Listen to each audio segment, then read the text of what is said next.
Bom, nós vamos dar início agora a essa sessão de encerramento do segundo seminário da Redigem. Bom poder falar agora já com uma sigla, Redigem, que foi ontem, nós escolhemos batizada. E eu só, antes de iniciar, eu quero dizer para vocês que logo após essa conferência, nós vamos ter o lançamento de livros e 3 livros serão lançados. Fazer-se no Estado, da Silvia Guião, Viemos para Comungar, da Cris Serra, e Trabalho Logo Existo, de Margarete Marouani. Então, estão todos convidados para permanecer no lançamento e no coquetel, que a gente vai ter logo após. Muito bem.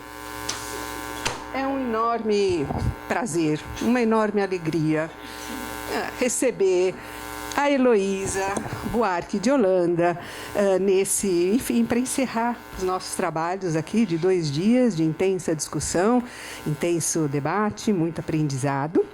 A Elo é professora emérita de Teoria Crítica da Cultura, da Escola de Comunicação da UFRJ. Ela coordena o Programa Avançado de Cultura Contemporânea, que é vinculado à Faculdade de Letras, também da UFRJ, e coordena o Laboratório de Tecnologias Sociais da Universidade das Quebradas. Eu não vou me estender numa apresentação, porque é impossível, né? A Elo, enfim, primeiro que ela é uma intelectual pública, eu acho que ela é uma instituição, ela não é uma pessoa física. Dizem que você é uma instituição. Então, que tem uma longa e contínua e diversa trajetória ao longo de várias décadas e que não é possível fazer nenhum tipo de sumário, de apresentação sua. A única coisa que eu gostaria de dizer é o seguinte, Elo, eu queria, enfim, salientar que a sua contribuição para o movimento feminista e para a cultura em geral. O que eu acho que a Elo tem, ela tem um talento assim enorme, do tamanho do mundo, de poder medir a pulsão do social, né? De ver aonde que estão as coisas, onde estão germinando coisas novas, experiências novas, expressões novas, movimentos culturais novos e trazer para a gente. Ou seja, o que eu acho que você tem realmente esse talento, essa sensibilidade, essa percepção de trazer e estabelecer pontes entre o centro e as periferias urbanas, entre o que talvez esse termo já seja anacrônico, cultura erudita, cultura popular, entre diferentes gerações feministas, entre, enfim, diferentes abordagens, diferentes grupos, diferentes núcleos, e que a Elo consegue, de alguma forma, trazer isso, estabelecer esse diálogo e construir essas pontes. E que o resultado disso é, de fato, tornar o feminismo muito mais rico, muito mais precioso, muito mais diversificado do que nós, em geral, na academia, conseguimos, de fato, captar, não é? Seja no nosso engajamento teórico, no nosso engajamento político, não é? A gente, às vezes, não tem essa condição de prescrutar o que acontece nesse social tão complexo, tão diverso que está por aí, né? E eu acho que essa ponte que você faz, eu acho que tem tudo a ver com o seminário que a gente teve aqui esses 2 dias, de fato, nos faz pensar quanto nós estamos precisando, de alguma maneira, estabelecer diálogos que talvez não fizemos de uma maneira sistemática, contínua ao longo do tempo e que, em algum momento, a gente caiu na real, né? Nesse momento dramático, né? Da nossa vida nacional, política e etc. E a gente, de repente, está descobrindo que muitas coisas a gente deixou passar e talvez não estejamos hoje tão preparadas para poder dar respostas consistentes a isso que está acontecendo. Certamente, a nossa rede é uma das respostas que a gente pode dar, não é? Mas, evidentemente, essa conjuntura que está aí, ela abre, não é?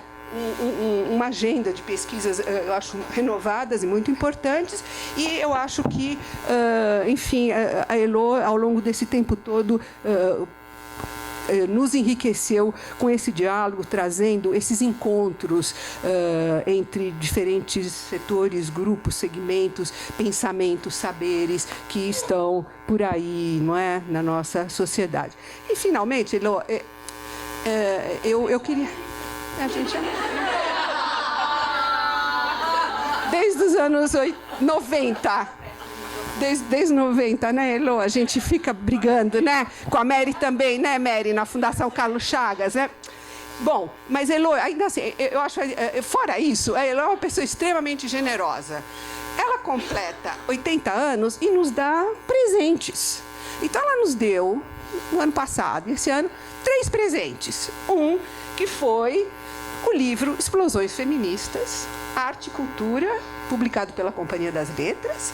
E esse ano, Pensamento Feminista, Conceitos Fundamentais e Pensamento Feminista Brasileiro, Formação em Contexto, esses 2 pela editora Bazar do Tempo. Ou seja, e você ainda nos deu esse presente quando você completa 80 anos. Você é demais, né, Elo? Então, de fato, eu acho que esse é um momento que também de reconhecimento, né, disso que você nos trouxe. E eu vou parar aqui, passar a palavra para você e você fale o que você quiser, né? É conferência, é palestra, é bate-papo, é conversa.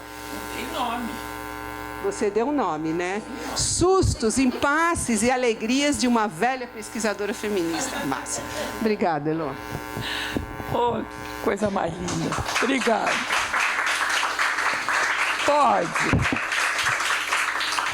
Você ficar velhinha com uma amiga dessa e aquela ali. Bom demais. Bom, gente, eu pensei...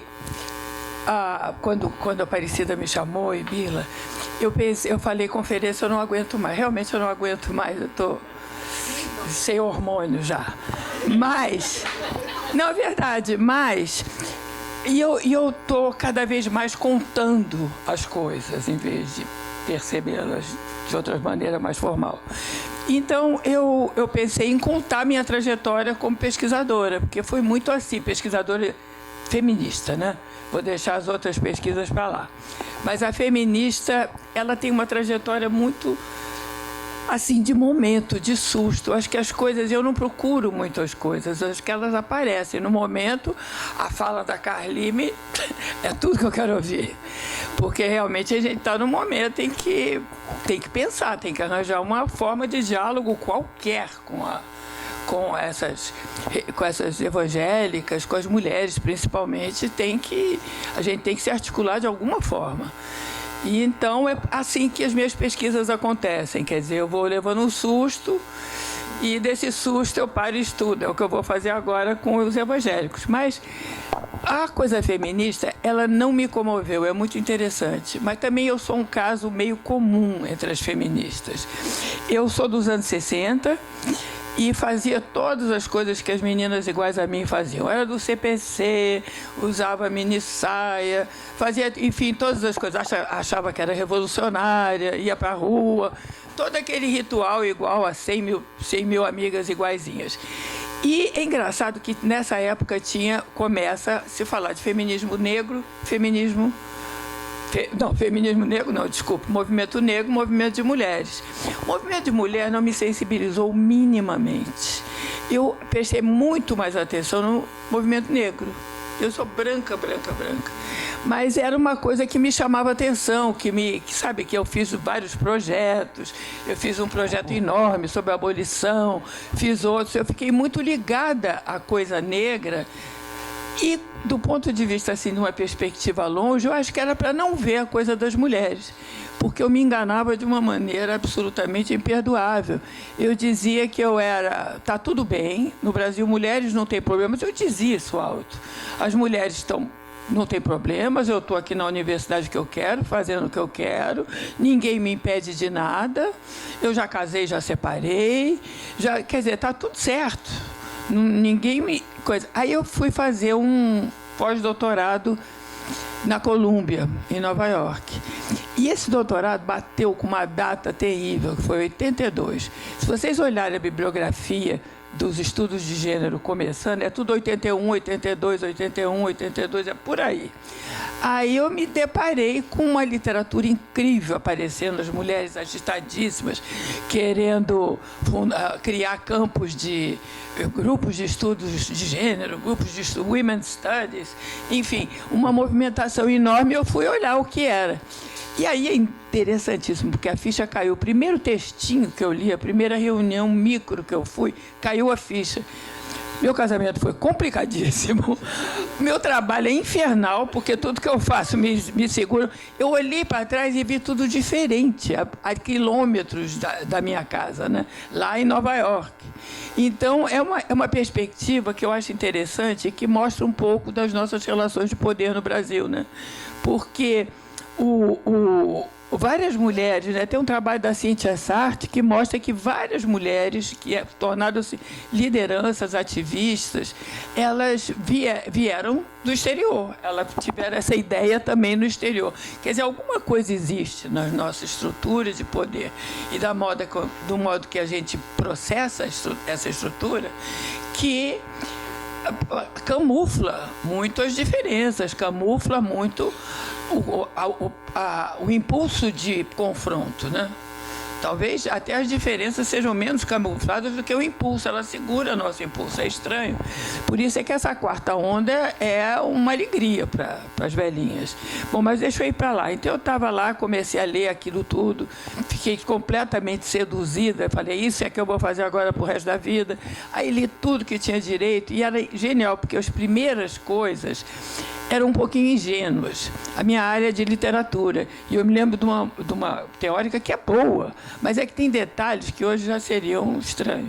Por exemplo, a Elaine Showalter, que era uma das maiores da área de literatura, ela levou um livro inteiro para mostrar que a caneta, mulher não escrevia porque a caneta era um pênis.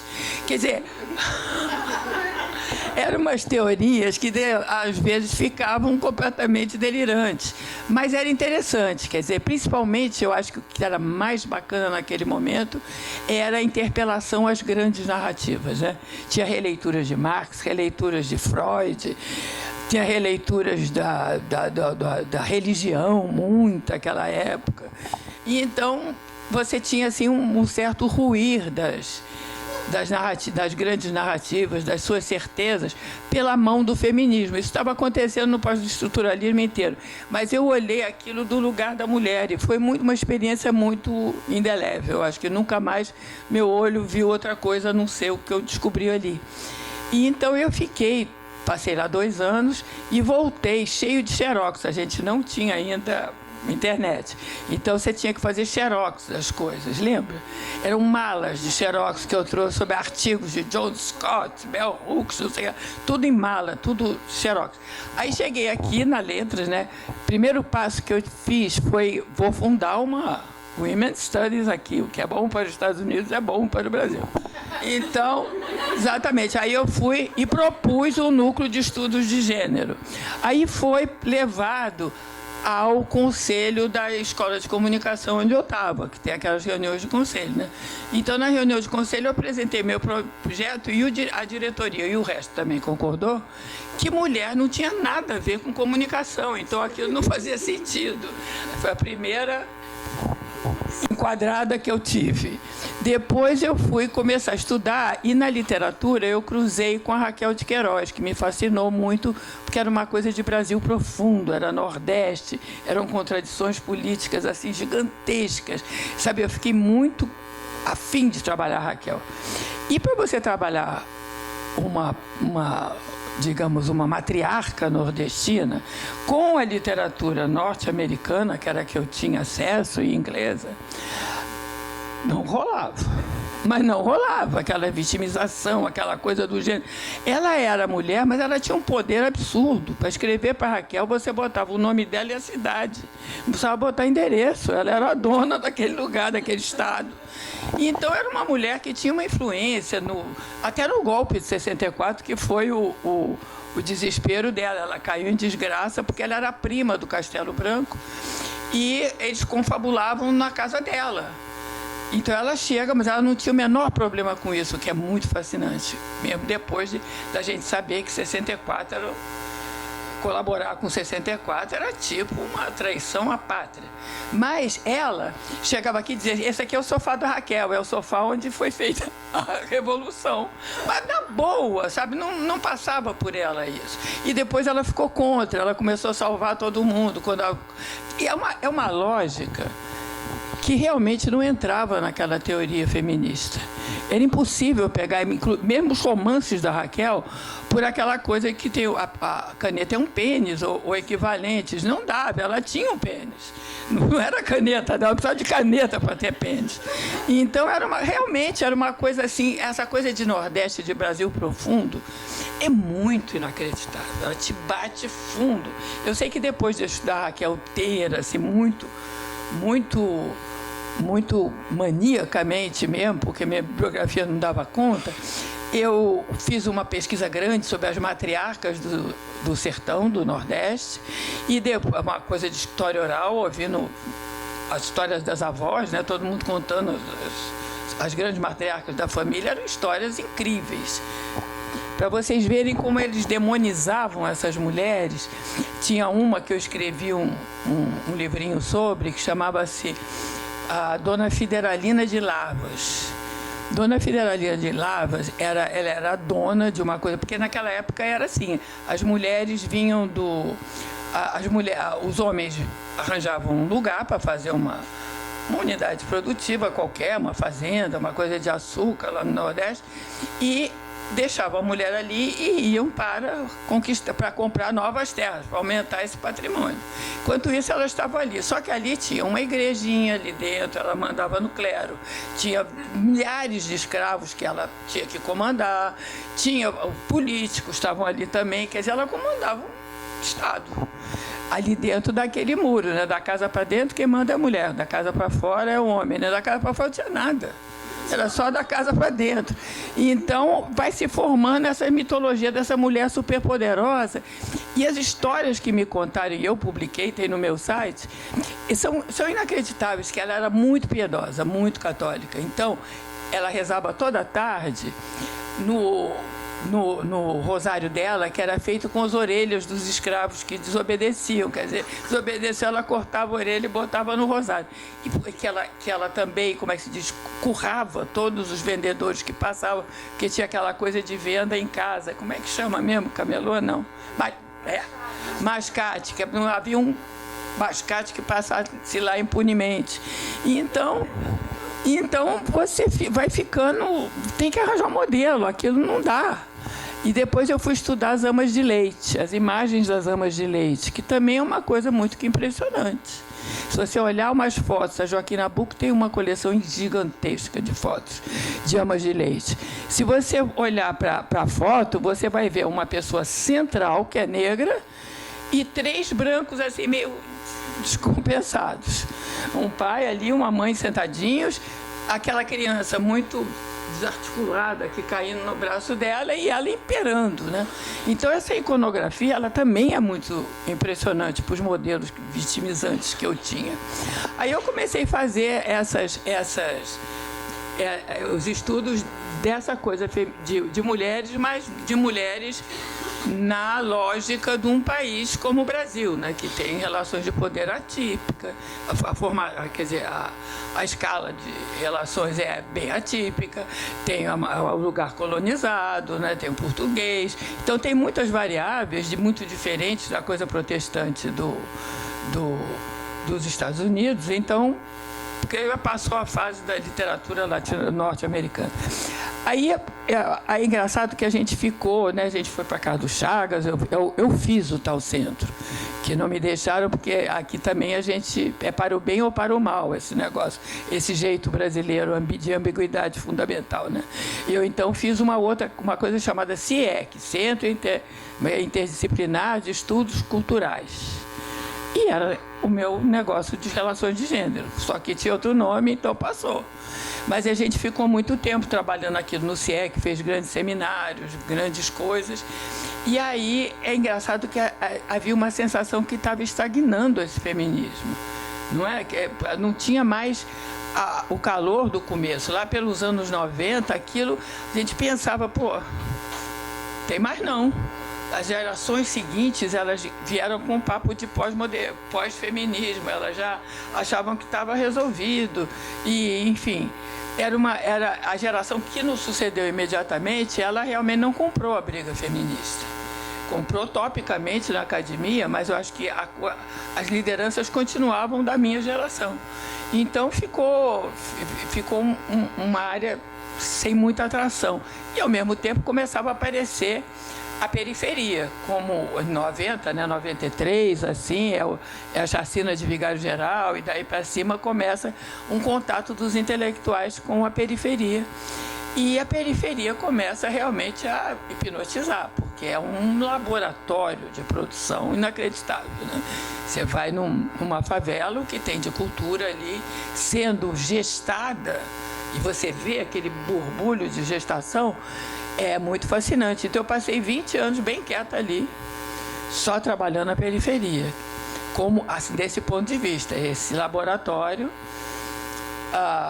que junta cultura de raiz, né? Porque a pessoa vem para, digamos, um migrante, porque você tem uma população negra, uma população nordestina bem grande na favela, né? Bem grande. Então você vê essa gente, por exemplo, uma mulher dessas, vem da Paraíba porque não tinha trabalho na Paraíba, tá? Então ela vem lá de Campina Grande, ela vem para o Rio com o marido para melhorar a vida. Não tem onde morar, vai para a favela. Na favela também não tem emprego. Então ela vai trabalhar no centro. A mulher, por exemplo, vai para a zona sul do Rio de Janeiro para ser empregada. Aí nessa casa dessa patroa, ela vai ver um quadro que não pode segurar porque vale bilhões. Vai ver um vestido estranhíssimo que ela diz também, não lava não, porque não pode, tem que ser na tinturaria, isso aí é caríssimo. Ela começa a ver, e ela vê a própria forma da roupa diferente, a comida diferente, tudo diferente. Ela começa a absorver essa cultura do centro. Ela começa a absorver essa cultura do centro e volta para a favela, né? Que todo dia ela pega um pouquinho do seu imaginário, né? Vai abrindo e ela vai para a favela. Aí na favela ela se encontra com outras pessoas e ganha esse dinheiro e manda para a raiz, manda para a mãe. Então você vê que a favela, ela não é um problema, ela não é um quisto, ela não é um lugar imóvel, ela é um fluxo cultural absurdo e de uma riqueza sem fim. Quer dizer, é de raiz para o centro, do centro para a raiz, metabolizado naquele lugar. Tanto que, se você olhar com muito carinho a cultura marginal da favela, periférica, vai ser uma cultura pop, no estrito centro da palavra. Não é uma cultura popular que você tem ali. O grafite que a gente vê, 50% das vezes é japonês. Você não tem grafite africano. Tem só se você quiser fazer. O natural não é. Aquelas letras, aquela coisa, vai mais para o Japão do que para a África. Então, você vê que é um lugar de uma riqueza absurda e eu fiquei perdida ali, totalmente absorvida com a coisa da periferia, né? Trabalhando ali, fiz a Universidade das Quebradas, fiz vários projetos que eu não vou entrar aqui agora. Mas, quando chegou em 2015, mais ou menos, começa a aparecer uma notícia aqui, uma notícia ali, era um blog que abre, uma passeata, que ainda tinha aquela perplexidade de 2013, que eles estão querendo, que marcha é essa, para quê, como é que se articularam, não tem partido. Tinha uma linguagem política nova ali rolando, que era uma linguagem que desconcertava os analistas. Então, é um lugar sem mediação, principalmente, né? Então, quer dizer, você vai para a rua para dizer, eu quero educação, mas você não vai pedir isso para um deputado, encaminhar. Você vai para a rua e está falando com quem pode resolver. Se for do PT, se for do PFL, se for do PSB, tanto faz. Eu quero ter educação. E o que a passeata de 2013 pediu foi muito incrível, porque eram direitos fundamentais, nada além. Era transporte, segurança, educação e saúde, acabou. Não tinha outra demanda. Não tinha uma demanda ideológica, não tinha nada. Tinha só essas 4 coisas que estavam sendo pedidas o tempo todo, cada um com sua faixinha. Então já não eram mais sujeitos políticos que estavam ali na frente, né? Porque o sujeito político encaminha, quer dizer, trabalha com a política formal, vai falar com o deputado, vai eleger seu vereador, vai brigar na Câmara, tá? Ali não, ali eram sujeitos sociais, eu quero isso aqui do jeito que for. E era muito horizontal, gente, não tinha um líder. Quem é o líder de 2013? Tem até um caso de um jornalista que foi, eu estou me estendendo nisso por causa do feminismo. Aí tem um jornalista que foi entrevistar um black bloc, aí ele falou tudo que o jornalista pediu, e aí no fim ele falou assim, então diz aqui seu nome para eu botar. Ele falou, meu nome é ninguém. Isso não é à toa. Não tinha caracterização de liderança, não podia ter. Como você hoje não sabe quem é a liderança feminista nessa quarta onda. Quem é a grande feminista? Djamila? Não, Djamila é uma pop. Uma acadêmica pop, é outra coisa. Mas não é uma líder. Ela não leva todo mundo atrás. Não tem, é totalmente horizontal. E também sem intermediário. Agora que você tem um movimento, principalmente depois da Marielle, das mulheres assumirem a política formal, de se candidatarem a vereadoras, a deputadas, etc.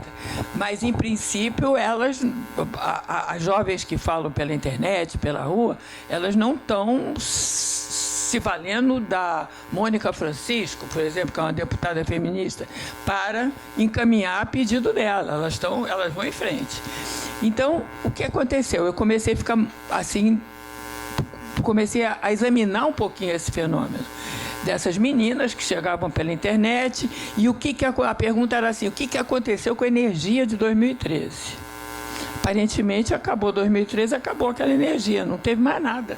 Tinha uma apatia na sociedade total, em 2014. E aí, cadê? Para onde foi aquilo? Porque aquilo tinha que ir para algum lugar. Era muito forte. Aí eu comecei a perceber para onde tinha ido para o feminismo. Eu entrevistei as meninas todas. Quer dizer, todas não entrevistei, é claro, mas entrevistei muitas. E porque eu fiz um campo assim, disciplinado mesmo. E elas todas disseram que tinham ido à marcha. Todas. Não tinha nenhuma dessas blogs e coisas, todos esses grupos coletivos que a gente teve, que não tivesse ido à marcha. Quer dizer, saiu da marcha, sim. Da marcha de 2013.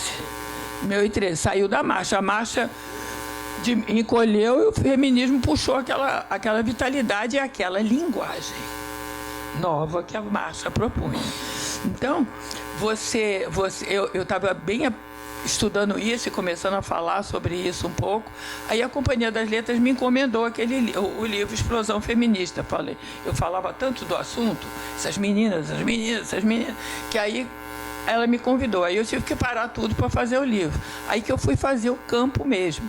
Agora é interessante porque foi com uma alegria enorme, né? Que eu acho que a Gusbila, a Mary, viu esse tsunami feminista jovem, né? Aí vai começar, não tem projeto, não tem nada a ver. É uma força grande que não vai voltar para trás, isso é óbvio. Essa vem e ficou. A gente está com a alma lavada, a gente criou, sim, herdeiros, sim. Tem uma herança aí que dá um prazer infinito de ver que não morreu ali na praia, como eu estava considerando em 90. Aí, eu tive que fazer esse campo. Então, eu fui tinha aquelas coisas de ocupações de colégio, secundarista. Fui para lá, fiquei sentada, conversando. Aí era tudo feminista, impressionante. 13 anos, 12, só se falava em feminismo e os meninos também. Muito lindos, os meninos também. Então, eram aquelas meninas jovens, com aquilo, aí você ouvia de lá de cá. Aí fui para a rede, entrei na rede, naqueles blogs todos, entrevistei as pessoas dos blogs e tal, e vi que era uma coisa completamente diferente da minha experiência, do meu feminismo. O meu feminismo não era aquele mesmo. Mas não era porque, a gente tinha lideranças claras, eu posso dizer agora sem pensar, porque eram muito visíveis, era como a gente se organizava. A gente tinha o grande legado, aliás, da terceira, segunda onda feminista aqui, foi esse empenho em criar canais do Estado. Teve todas essas secretarias de mulheres, o Conselho Nacional Brasileiro, né? dos direitos da mulher, que foi um órgão importantérrimo, que fez uma bela gestão da Constituinte, né? Quer dizer, aquela lobby do batom, ficavam lá. Então elas brigavam dentro dos canais políticos e reproduziam cada vez mais os canais. Então essa foi uma coisa que eu acho que nem nos outros países você não tem equivalente. Foi uma coisa forte do nosso feminismo. Ele, por um lado, estava impedido de se manifestar abertamente, como você via em Berkeley. Mas ele não se manifestava, mas estava trabalhando firme. Estava trabalhando para criar esses canais, né? Foi uma coisa muito, como se diz, substantiva, a contribuição do feminismo de segunda onda e terceira onda. E na academia também foi um surgimento muito potente. Mas, era organizado assim, havia política, com intermediários políticos, era uma revolução. Tipo assim, eu sabia que eu queria que em 2010 os homens tivessem se modificado em relação, as relações fossem diferentes, que as mulheres estivessem no mercado. Eu pensava prospectivamente, eu pensava politicamente, lá longe, né? Então, a revolução é um pouco isso, né? Você tem um projeto para o futuro, tá? Você trabalha para o futuro. Essas meninas, no meu contato, elas trabalham para agora. Elas já acham violência contra a mulher era uma luta. Vamos criar canais de violência. O que se pode fazer para acabar com isso? Aqui não. Não é não. Elas já assumiram que esse direito é delas. Ninguém contou isso para elas, porque ainda continua a violência enorme, né? Mas elas assumiram que não é bem assim, que não é uma conquista, é um direito adquirido. E passaram a escrever no corpo, onde quer que seja, e vamos fazer valer aqui, no meu quarteirão. O meu projeto é ecológico, é aqui do meu entorno, não é político, não é no tempo. Ele é aqui do ladinho. Então, eu quero que ninguém toque no meu corpo, eu quero ser ouvida, eu quero... O que mais que ela quer? Quer saúde, quer dizer, quer o aborto. Mas tudo num ponto de vista muito primeira pessoa, muito pessoal, que é uma outra mudança grave para o bom. Porque teve um eco imediato. Porque essas meninas, elas não que a gente tenha sido incompetentes e agora as jovens são todas competentes. Não é isso. A gente não tinha internet, elas têm internet. A realidade é essa, quer dizer, a gente tinha um jornal que não dava notícia, mais nada, né? E é boca a boca. As meninas têm internet, que tem um poder de difusão e de agregação, que é um instrumento politicamente potente, né? Muito potente. Então, elas aproveitaram o máximo a potencialidade da internet. Essa geração, ela é... Quem quer implicar diz que é um feminismo de sofá, que fica no sofá com o celular lá. Mas pode implicar à vontade, porque o celular vai longe, bem mais longe que a minha perna. Então, elas fizeram disso assim, uma plataforma muito importante, política, e começaram a fazer essa estratégia do sujeito social, como eu disse. Eu quero. Primeiro assédio é um case incrível, porque o primeiro assédio, que uma lá postou, né? Eu fui estuprada, fui assediada, fui estuprada pelo meu tio, não sei quando.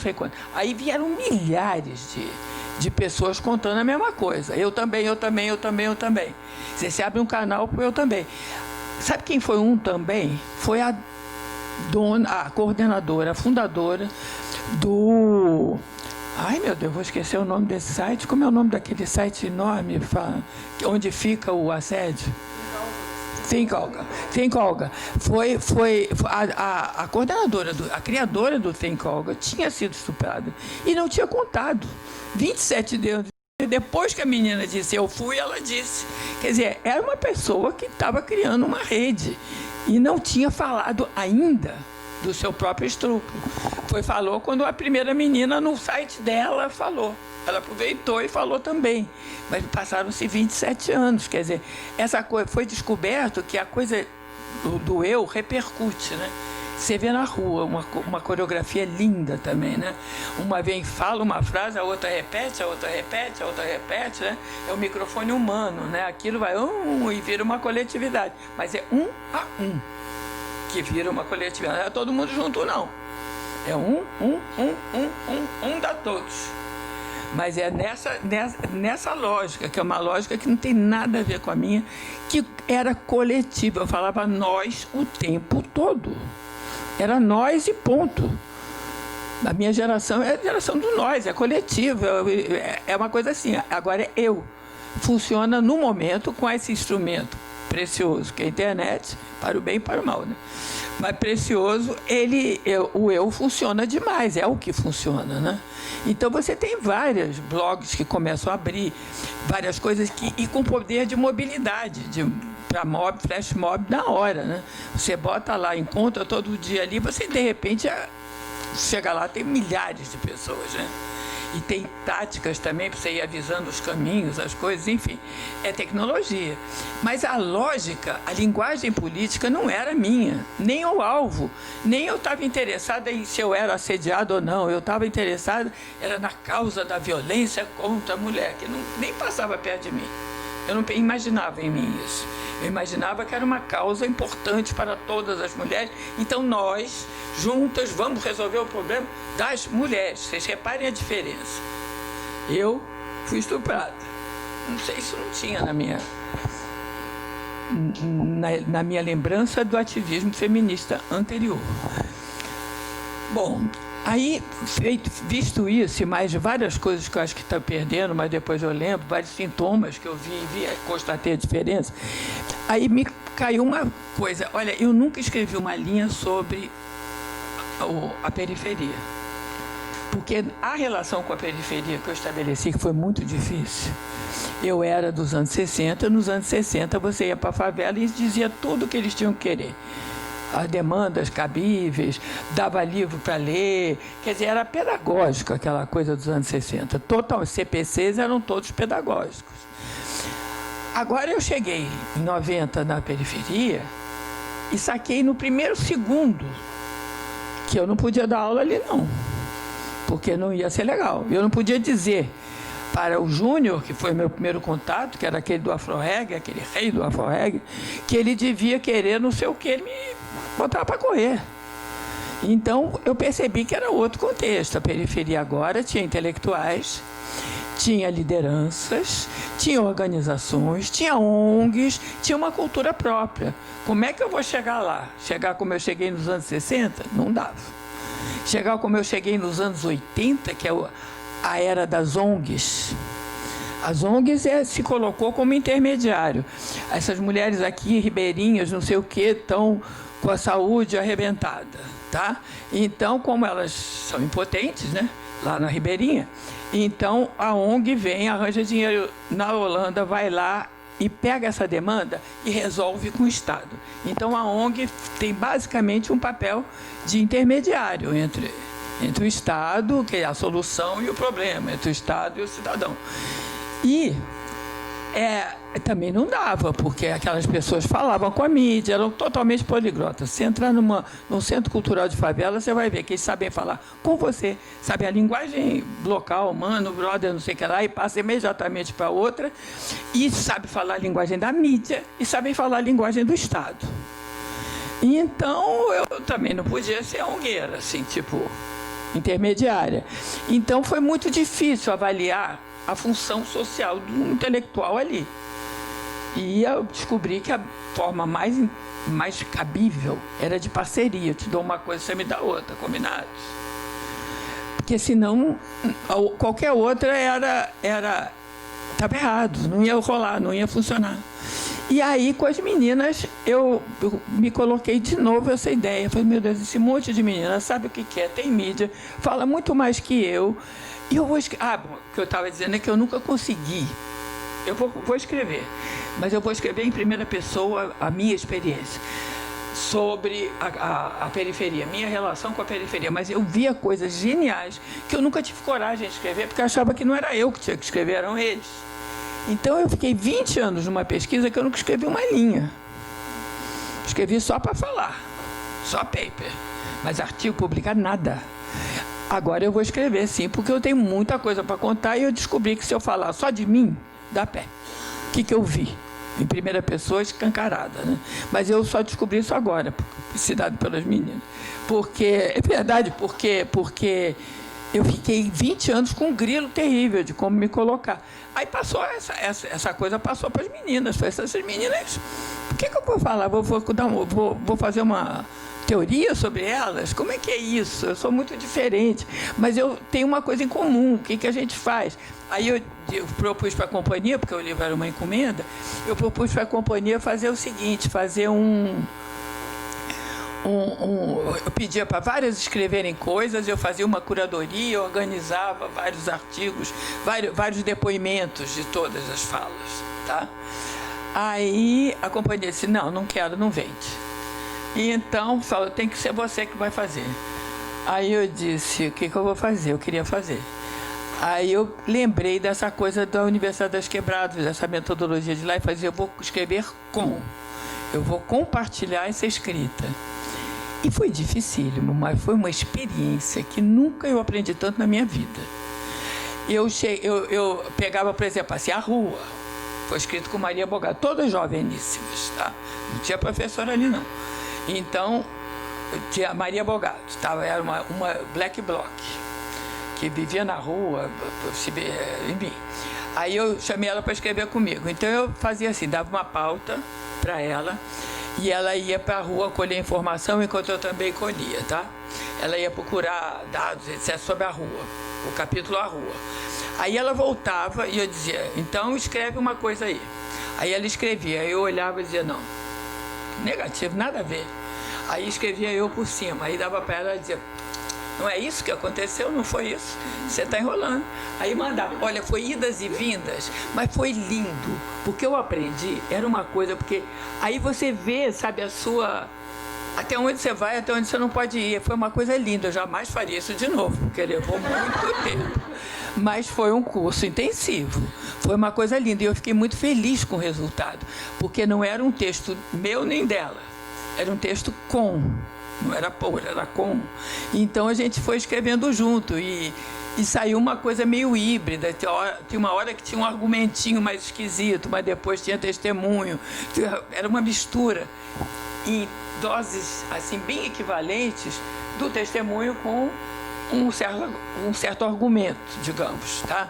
Então esse livro foi feito assim, eu botei a rua, fiz ele inteiro, e a parte do feminismo da diferença, que era o feminismo da multiplicidade, quer dizer, a maior marca talvez seja essa, né?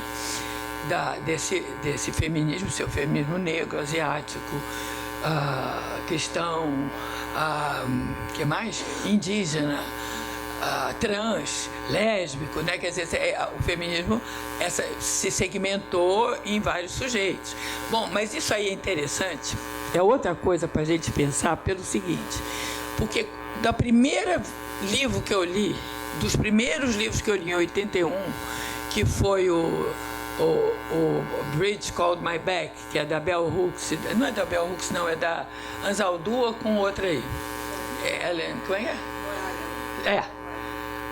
Então, esse primeiro livro já dizia tudo isso que está se dizendo agora, mas ele ficou na academia, ele não conseguiu ir para a rua, ele não interviu na geração. Porque esse livro é um livro absolutamente espetacular, porque é um livro totalmente construído de uma forma não masculina, digamos, porque é uma invenção editorial. Ele é assim, a Anzaldúa e a coisa... Mabel, Cherry Moraga. A Cherry Moraga, elas fizeram assim, elas pegaram escreviam elas queriam contemplar todo mundo que não era branco. Então tinha latina, tinha judia, engraçado, botou judia como não branco. Judia, tinha negra, tinha todas. Você possa imaginar, lésbicas, tinha trans. Quer dizer, botou aquela diversidade que parece novidade hoje, estava em 81 nesse livro. E ela mandou cada uma falar do formato que quisesse. Então tem uma que faz uma poesia, outra faz um artigo, outra dá um testemunho, a outra tem uma coisa acadêmica, tem uma coisa de relato, é engraçado. Mas ela então fez esse livro para mostrar que tem outras mulheres que falam que não são aquelas. E depois vem Patricia Collins, Aí vem a outra que inventa interseccionalidade. Vem a outra. Tudo isso em 80, gente. E não aconteceu. Estava muito dito, redito, estudado, não tem nada de novo hoje, teoricamente, sobre essa questão interseccional, etc. Ela estava fartamente escrita. Todo mundo leu, toda a academia leu tudo, sabe? E era um argumento, era uma coisa que todo mundo adorava, mas era um estudo. As negras continuavam sem palavras, sem voz. Só podia falar ali na academia, mas na rua não. Era muito incrível que passaram-se 40 anos para cair a ficha na rua, para cair aquela sabedoria na rua. Demorou muito tempo. Não que não houvesse, estava tudo presente ali, estava tudo falado. Eu acho que o que falava menos como sujeito talvez fosse o trans, mas o resto estava todo ali. E não funcionava do ponto de vista de socialização, de experiência social, não tinha. Aí, quando aparece essa quarta onda, essas vozes avançam em outra direção. Não na direção teórica, mas na direção, não na direção do pensamento, mas na direção do ativismo. Então, o feminismo negro aparece e toma a cena rapidamente, com várias estratégias, né? Você tem a estratégia do diálogo, você tem a estratégia do que sai daí, esse lugar é meu, uma coisa agressiva também tem a coisa estética, né? Uma política estética, que as negras começam a ficar com orgulho da sua beleza, e essa beleza então explode, né? Porque realmente você entra num auditório hoje que tenha muitas negras e algumas brancas, essas brancas somem, porque é tudo meio desbilinguido, né? As negras são mais bonitas, quer dizer, isso foi conquistado, é uma política estética da maior importância. Você nunca vai conseguir fazer, sendo branca, sabe, não tem aquela força estética, aquela coisa que o cabelo negro permite, que a cor permite, né? Uma coisa de pôr essa beleza, saiu de dentro para fora num minuto e virou política. Então você tem estratégias novas para o ativismo negro, né? E consolidou, né? A primeira coisa da cena, o feminismo branco tinha sido interpelado, todo mundo sabe, pela Sojourner no século XIX, né? Era uma convenção feminista e ela disse: eu não sou uma mulher negra, né? Então, isso aí é histórico, isso é do século XIX. Então, desde o século XIX, ninguém respondeu essa pergunta até 2015. É uma loucura. É uma loucura. Até que toma a primeira... Aquela marcha de 2015 das mulheres negras em Brasília foi uma marca de ativismo, né? Foi uma marca de mudança de chave ali. Muda a chave. Já ganhei. Chega assim, né? Chega chegando. Então, você tem esse espanto, né, de ver a visibilidade que adquire muito rapidamente. É porque estava entalada há muito tempo, né? Não é uma coisa nova o feminismo negro, do jeito que ele se dá. Ele explodiu porque ele estava amordaçado desde o século XIX. Tem gente falando disso e não vai, né? O feminismo indígena também está ganhando cada vez mais visibilidade. Você nem tinha isso. Hein? Nossa Senhora, todo evento agora tem feminista indígena, assim, sabe, com reivindicações muito próprias, porque são próprias, não são as mesmas. Como a mulher negra não tem a reivindicação igual a da mulher branca, outro dia eu vi uma coisa engraçadíssima, que foi uma leitura do Anjo do Lar da Virginia Woolf. Aí eu fiquei imaginando, a Virginia detestando o seu Anjo do Lar, eu fiquei imaginando isso na mão do ativismo negro. Sabe, era para matar essa Virginia, porque realmente, como? Sabe, um feminismo diz: é tudo que eu quero, esse Anjo do Lar, meu Deus, cala a boca, idiota. Porque realmente as demandas são marcadamente diferentes.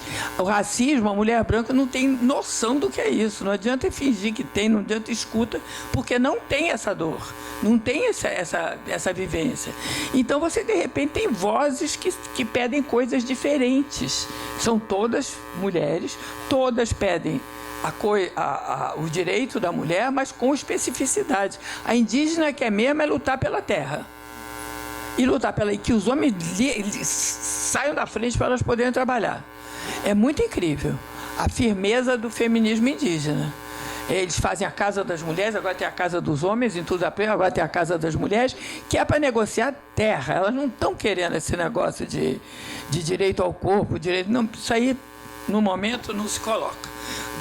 Vai se colocar uma luta grande que era privativa dos homens e que elas estão querendo comandar e representar no Congresso, em todos os lugares. Então você tem isso, você tem o feminismo lésbico, que luta contra outra coisa, que já não é a mesma da mulher branca. O feminismo lésbico, principalmente no Brasil, ele foi muito invisibilizado, né? Até recentemente, a coisa trans ganha cena. Você vê uma marcha arco-íris, uma marcha LGBT, a cena agora está na mão da trans. Ela que vem na frente, ela que aparece, ela que catalisa, ela que protagoniza isso. A lésbica está sempre meio quieta, ela não tem muito... A feminismo negro vai na frente também. Então é uma posicionalidade mais forte para mulher lésbica, que é uma demanda urgente, importante. Então você vai tendo coisas que nunca imaginou. Feminismo cristão, cara. Para mim, cristão não podia ser feminista. Entendeu? E você tem uma disputa, inclusive hermenêutica da Bíblia, né? Diz aqui onde é que está escrito que não tem homossexual. Cadê, pastor? Cadê? Não tem escrito. Então é uma hermenêutica, uma disputa de leitura da Bíblia. Não é uma coisa de abandonar a igreja porque eu quero ser outra coisa, não. A igreja tem que mudar porque eu quero continuar aqui. É muito lindo, cada uma é muito diferente da outra. Então essa multiplicidade, ela é um espanto. E agora imagina eu escrevendo esse capítulo da diferença, essa parte da diferença com. Não dá para escrever com. Então essa parte foi por. Eu pedi para cada segmento, a Stephanie Ribeiro escreveu o feminismo negro, a Helena Vieira escreveu o feminismo trans. Eu dei para cada protagonista, ou representante que eu considerasse, para escrever a própria história do feminismo negro, do feminismo asiático. Cada um escreveu sozinho. E eu escrevi o primeiro. Branca, cis, tudo de errado que a gente é.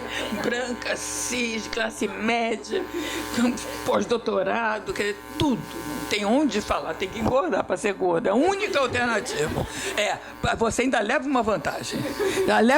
Ele não tem de onde falar, porque é um lugar que está arriscado. Então, torna-se difícil. Inclusive, é difícil na aliança com o movimento negro. É bem difícil. Porque a gente quer ter o direito de ser antirracista, mas tem que ter uma medida ali muito precária entre o ouvir de reparar o privilégio, né? Porque você tem que ter várias ações, você tem que fazer várias coisas para poder conversar. Porque o diálogo não se estabelece entre uma pessoa com muito poder e outra com poder zero. Né? Você tem que empoderar essa mulher negra para estabelecer um diálogo real. E aí sim fazer política. Né? Mas falta ainda para você ter uma equivalência de privilégio, ainda falta bastante. Então, a luta seria para estabelecer uma certa ecologia de privilégios aí, né? Que todos tenham um sistema de privilégios equivalente, que não mate ninguém ali. Porque todo sistema...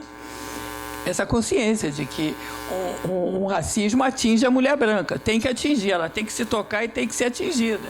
Porque senão você vai ficar segmentado. Quer dizer, a primeira que abrir flanco é a branca, que tem que abrir esse flanco e ver como ela divide esse privilégio que ela tem, que ela detém, que uso que ela faz, né?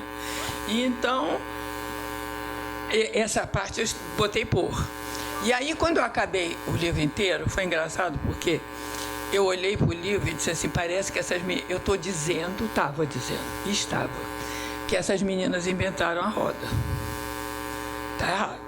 Aí eu peguei, fiz uma amostrinha, chamei 8 ou 10 feministas da antiga e pedi depoimentos pequenos e botei no fim uma história que não foi contada.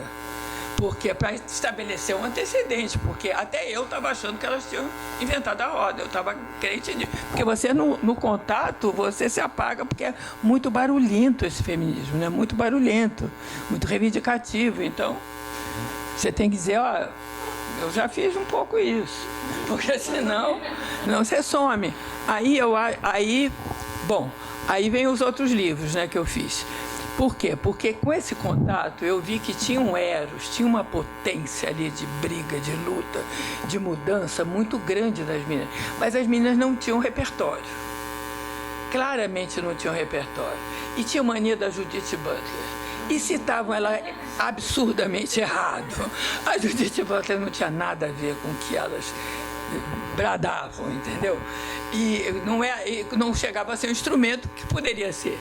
E então elas tinham um repertório, eu estou falando de meninas de 15, 16, 17, 18 anos, né, pré-universidade ou entrando na universidade.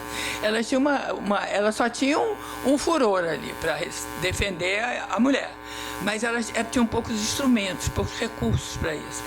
Então eu fiz 2 livros, e agora vai lançar mais 2, que é presente que eu dou para elas, foi esse dos conceitos fundamentais. O primeiro foi assim, conceitos fundamentais, lê aqui porque para não falar bobagem.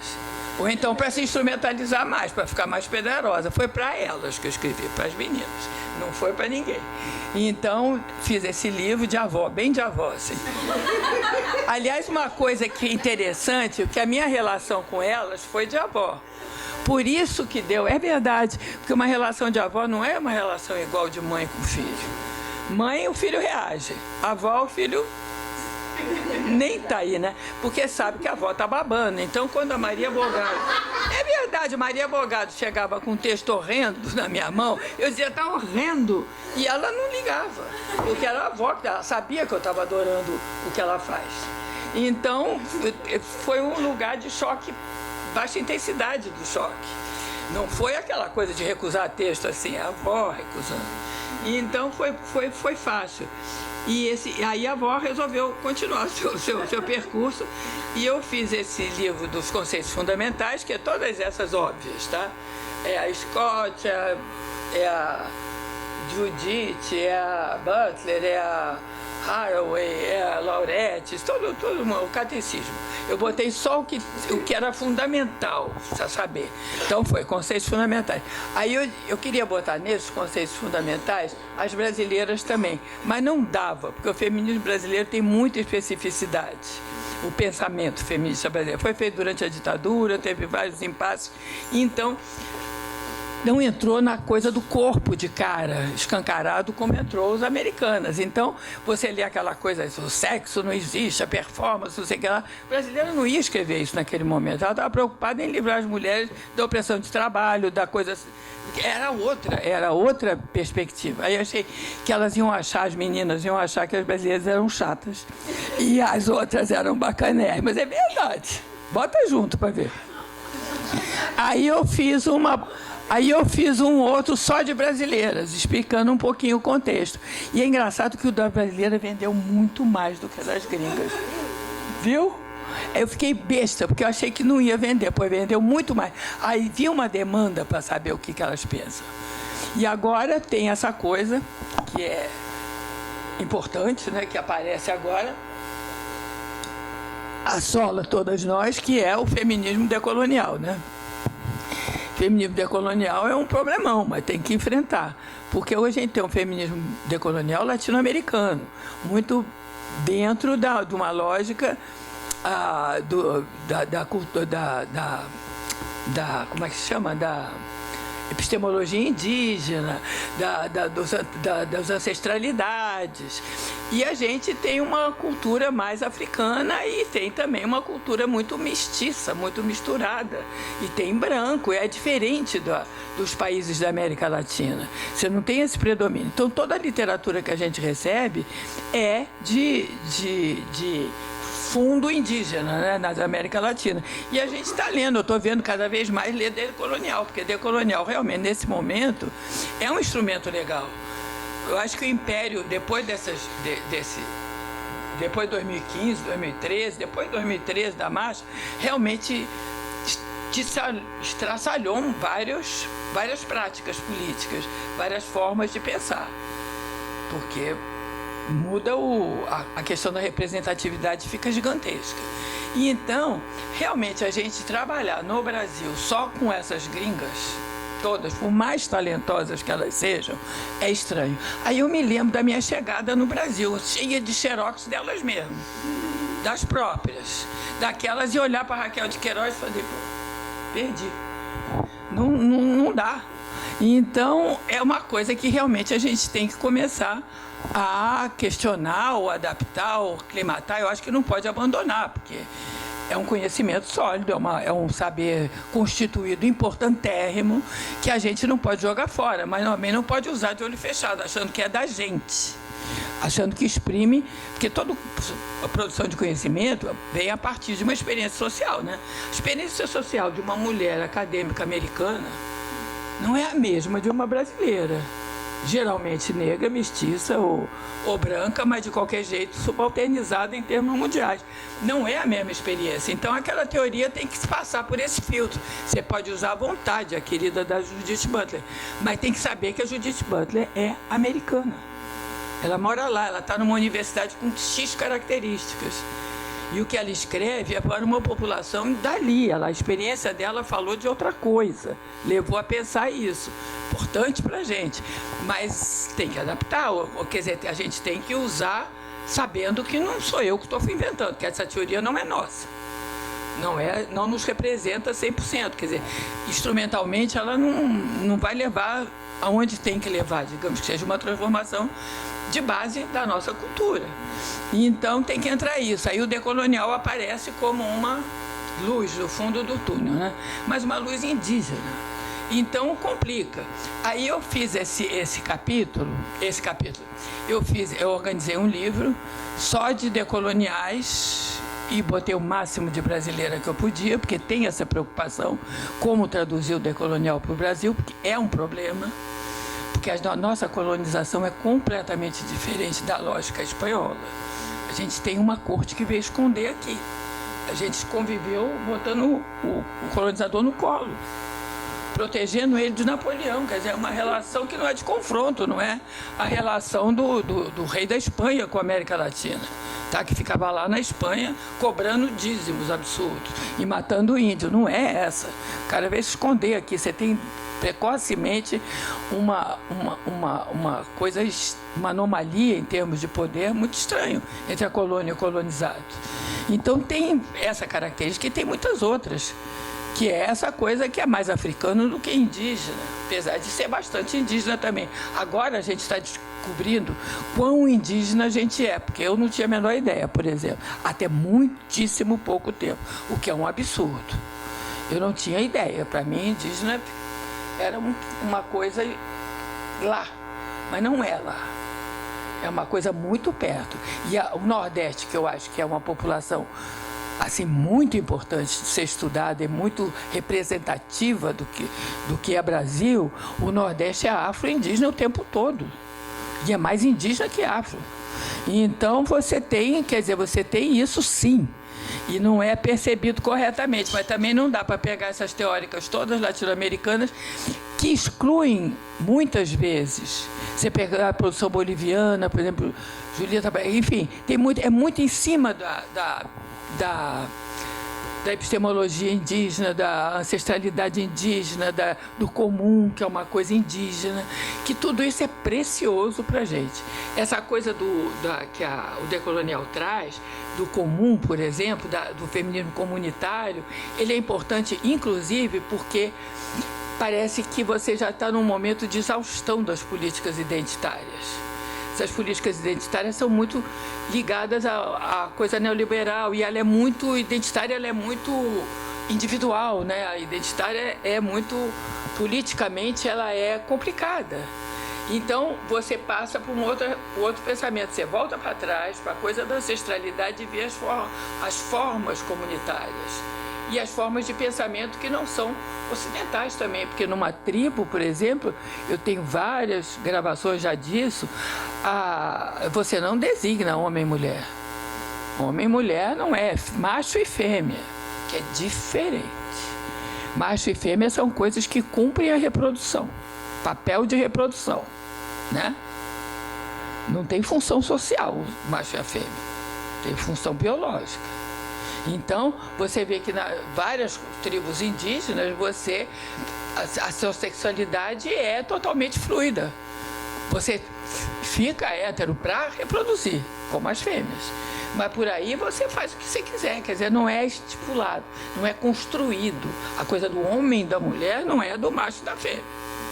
O macho e da fêmea é da ordem do não humano, que é como o colonizador viu, né?